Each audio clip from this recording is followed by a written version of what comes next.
Have you ever found love in the most unexpected place, with someone who seems completely different from you? For Margaret, a 60-year-old woman with a simple routine of swimming twice a week, the idea seemed impossible until she met James, a young swimming instructor at her local pool. What started as innocent conversations soon led to something much deeper. Something neither of them could have predicted. How does a woman in her 60s find herself drawn to a man less than half her age? And what happens when their secret moments become the most exciting part of her life? Margaret had always been a woman of routine. At 60, her life followed a predictable rhythm, one she had carefully cultivated to bring her peace after decades of raising children, working, and keeping a household running. Twice a week, she would pack her swimming bag, neatly rolling her towel and swimsuit before making the short walk to the local pool. The water had always been a place of solace for her,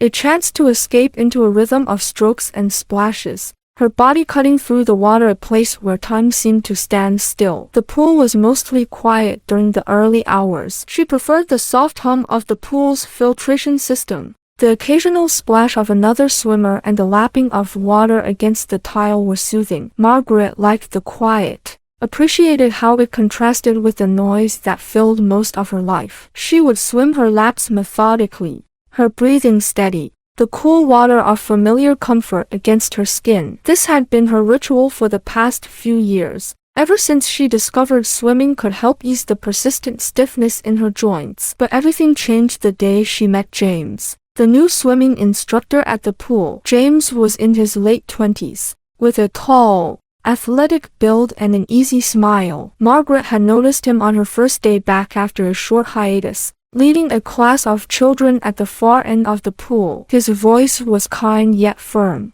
guiding the kids with patience. After the class, she saw him in passing as she dried her hair near the lockers. He gave her a polite nod, acknowledging her presence but nothing more. Margaret didn't think much of it at the time. Young people came and went at the pool all the time, and their lives rarely intersected with hers. The next time she came to the pool, Margaret found herself more curious than usual about the young instructor she had noticed from afar. After finishing her usual set of laps, she dried off by the poolside and, on impulse, approached him as he packed up some equipment. "Hi there, you're the new instructor, right?" Margaret said, her voice steady but with a hint of hesitation. James looked up from his gear, surprised by the approach, but greeted her with a bright, respectful smile. "Yeah, that's right. You swim here pretty regularly, don't you?" Margaret blinked, surprised that he had noticed her routine. "Yes, I do," she replied, feeling a bit self-conscious. She wasn't used to being the subject of anyone's attention, especially someone so young. James nodded, his expression turning thoughtful as he glanced toward the water. "You've got a really smooth stroke," he said, genuinely impressed. "Have you ever thought about joining one of our adult swim classes? I think you'd be great in one." Margaret smiled, shaking her head lightly. "Oh no, I'm not competitive at all. I just swim for the peace it brings me." James's smile widened, and he leaned slightly against the railing. "I get that. Still, it's impressive. You've got great form, better than most." Margaret felt a warm blush creep across her cheeks, flattered in a way she hadn't expected. Their conversation didn't last much longer, but something about it lingered with Margaret. After she left the pool that day, she had not been complimented on anything physical in a long time, and the warmth of his words stayed with her. Over the next few weeks, their interactions became more frequent. James would greet her when she arrived, offer tips on her stroke, and occasionally even swim alongside her for a lap or two. Their conversations grew from casual exchanges about swimming techniques to more personal topics. Margaret found herself looking forward to seeing him, a feeling that both excited and unnerved her. One evening, after a particularly strenuous session in the pool, Margaret lingered longer than usual in the changing room. She was towel-drying her hair when she heard the familiar sound of footsteps approaching. To her surprise, it was James. "Hey," he said, leaning against the doorframe. His smile soft but different, more intimate than before. I was hoping I'd catch you before you left. Margaret felt her heart quicken. Oh, what's on your mind? She asked, trying to sound casual, though the tension between them was undeniable. I don't know, James replied, taking a step closer, his eyes searching hers. I just wanted to talk. His voice was low, steady, but there was something in his tone that felt heavy, more deliberate. Margaret hesitated, unsure of where this was going. James had always been friendly, but this moment was charged with an unfamiliar energy. Before she could think too much, James reached out, his fingers gently brushing a damp strand of her hair behind her ear. His touch was tender, yet it sent a shiver down her spine. You look beautiful like this, he murmured, his voice soft, almost as if he wasn't sure whether he should say the words. Margaret felt a wave of uncertainty wash over her, but before she could respond, James closed the space between them even more slowly, almost cautiously. He slipped his hands to her shoulders, fingers lightly grazing the edges of her swimsuit. Her breath caught in her throat as she felt him pause for a moment,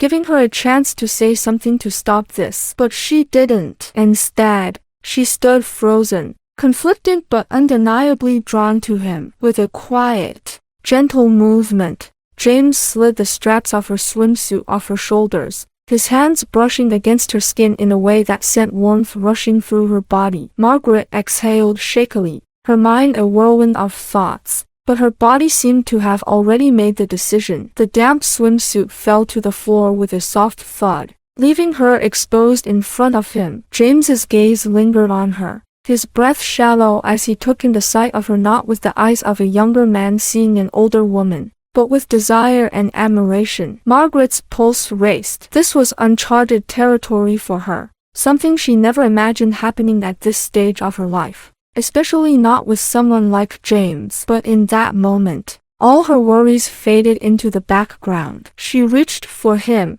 her fingers trembling as they found his shirt, pulling him closer, and in that quiet, intimate space, everything else melted away. Margaret felt her breath catch in her throat. She hadn't been touched so tenderly in years, and certainly not by someone like James. James, she began, but she didn't finish the sentence. She wasn't even sure what she was going to say. He didn't let her finish. Instead, he leaned in, his lips brushing hers gently, testing the waters. Margaret froze for a second, her mind racing, but then, against all her expectations, she kissed him back. There was something about the moment, about the quiet intimacy of the changing room, that made everything else fall away. After that first kiss, things between Margaret and James changed. Their connection deepened, becoming something more than casual conversations by the pool. They began to spend more time together, both in and out of the water. Sometimes, after her swim, they would meet in the changing room, where stolen kisses and fleeting touches became their shared secret. It felt surreal to Margaret, being with someone so much younger, someone who made her feel alive in a way she hadn't felt in years. But as their relationship grew, so did Margaret's doubts. She often found herself wondering what James saw in her, a woman more than twice his age. She questioned whether it was fair to him, to herself. She loved how he made her feel cherished, desired, but there was an underlying fear that one day the reality of their age difference would catch up to them, and the fantasy they were living would unravel. James, on the other hand, never seemed to have any doubts. He was patient with her insecurities, always reassuring her with quiet words and gentle touches. I'm with you because I want to be, he told her one night, after they had shared another quiet moment in the changing room. Age doesn't matter to me. You matter to me. His words were a balm to her worries. At least for a while, Margaret found herself surrendering more and more to their relationship, allowing herself to be vulnerable in a way she hadn't been in years. She had always been the caretaker, the responsible one. But with James, she felt like she could let go, taken care of for once. Their physical connection became more intense as the weeks passed. The changing room, once a mundane place where she prepared for her swims, had now become a sanctuary for their secret moments. The sound of water dripping